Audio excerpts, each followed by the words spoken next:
peuple béninois.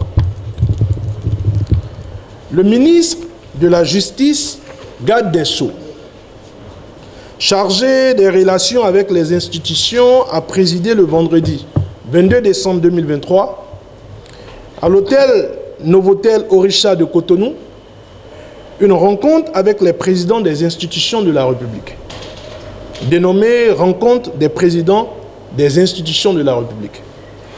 Cette rencontre qui avait pour objectif général, selon eux, de renforcer le dialogue entre le gouvernement et les institutions de la République, a été plutôt pour ses initiateurs l'occasion de révéler au grand jour leur plan machiavélique savamment pensé dont la finalité cachée serait une énième tentative de révision de notre Constitution.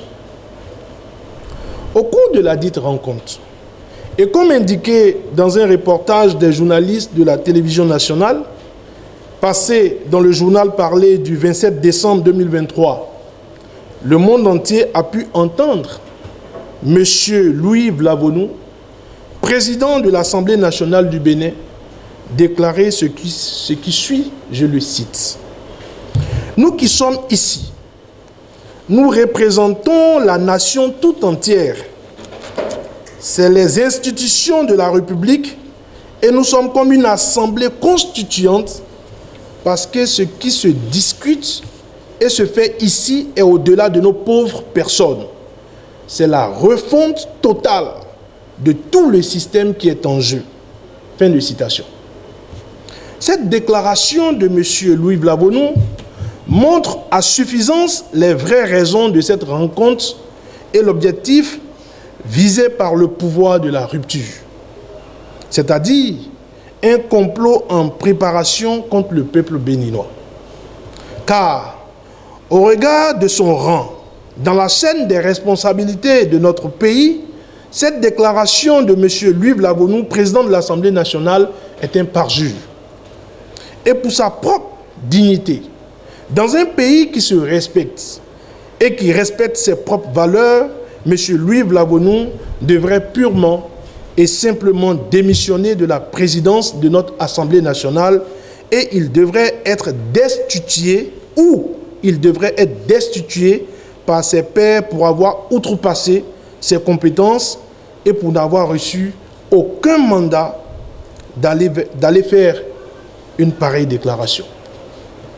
En effet, quelle disposition de notre Constitution l'autorise et lui donne la légitimité d'aller parler d'une assemblée constituante? De quel système politique parle-t-il?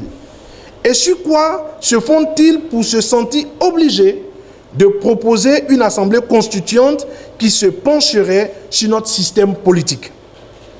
Dans notre pays, le Bénin, où il y a à peine 2 mois, le plus haut magistrat, en l'occurrence le président Patrice Talon, a déclaré, urbi orbi, que tout va bien, que le pays n'est pas en crise et qu'il avance et se construit chaque jour.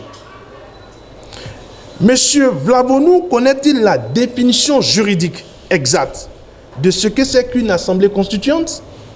Que devons-nous comprendre de l'expression refonte totale de tout le système, quand toute la mouvance actuelle au pouvoir s'applique à dire que tout va bien et qu'il n'y a aucun problème, en réponse à la requête du parti Les Démocrates et les autres partis de l'opposition qui souhaitent un dialogue politique national.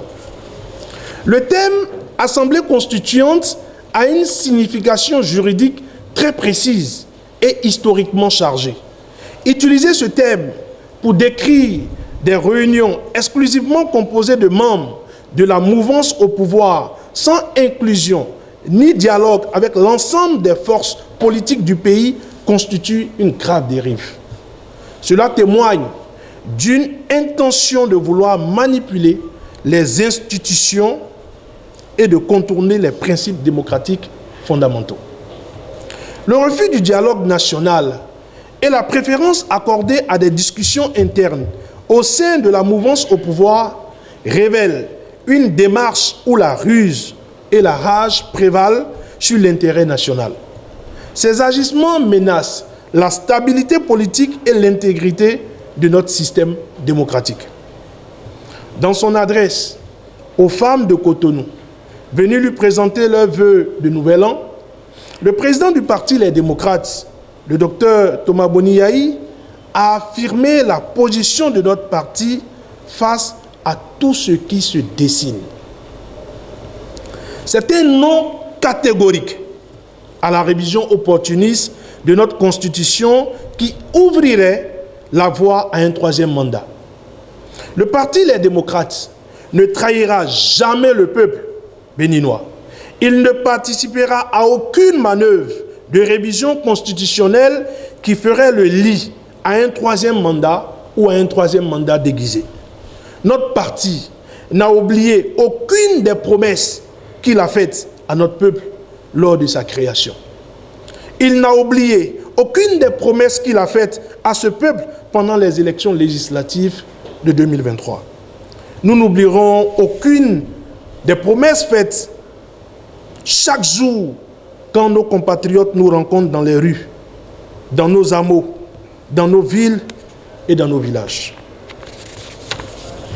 Ce qui nous importe aujourd'hui, c'est le développement de notre pays. C'est la restauration de la démocratie et de l'état de droit. Dans les jours, les semaines et les mois à venir, notre position, la position de notre parti sera défendue partout sur l'ensemble du territoire national. Elle sera réaffirmée devant l'opinion publique nationale et internationale afin que nul n'en ignore. En conséquence, nous appelons à une mobilisation de toutes les forces démocratiques, de la société civile et des citoyens épris de justice et de démocratie pour condamner les manœuvres visant à une tentative de révision de notre Constitution, de dénoncer la manipulation et la vassalisation des institutions de la République.